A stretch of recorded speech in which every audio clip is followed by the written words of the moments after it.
വാളയാർ ഡാമിന്റെ സ്പിൽവേ ഷട്ടറുകൾ ഉയർത്തി. രാവിലെ 6:15 സ്പിൽവേ ഷട്ടറുകൾ ഉയർത്തിയത്.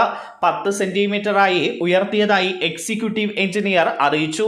1-3 സ്പിൽവേ ഷട്ടറുകൾ 8 സെന്റിമീറ്ററിൽ നിന്നും രണ്ടാം ഷട്ടർ 5 സെന്റിമീറ്ററിൽ നിന്നുമാണ് 10 സെന്റിമീറ്ററായി ഉയർത്തിയത്. അതേസമയം ഇടുക്കി അണക്കെട്ടിലെയും മുല്ലപ്പെരിയാർ അണക്കെട്ടിലെയും ജലനിരപ്പ് കുറഞ്ഞു. ഇടുക്കിയിലെ ജലനിരപ്പ് 2387.04 അടിയായാണ് കുറഞ്ഞത്. മുല്ലപ്പെരിയാറിലെ ജലനിരപ്പ് ഇപ്പോൾ 138.65 കുറഞ്ഞത്. അതേസമയം അടുത്ത 3 മണിക്കൂറിൽ കേരളത്തിൽ ഇടുക്കി, പാലക്കാട്, മലപ്പുറം, കോഴിക്കോട്, വയനാട്, കണ്ണൂർ, കാസർഗോഡ് ജില്ലകളിലെ ഒറ്റപ്പെട്ട ഇടങ്ങളിൽ മഴയ്ക്ക് സാധ്യതയുണ്ട് എന്നും കേന്ദ്ര കാലാവസ്ഥാ വകുപ്പ് അറിയിച്ചു. News desk India today.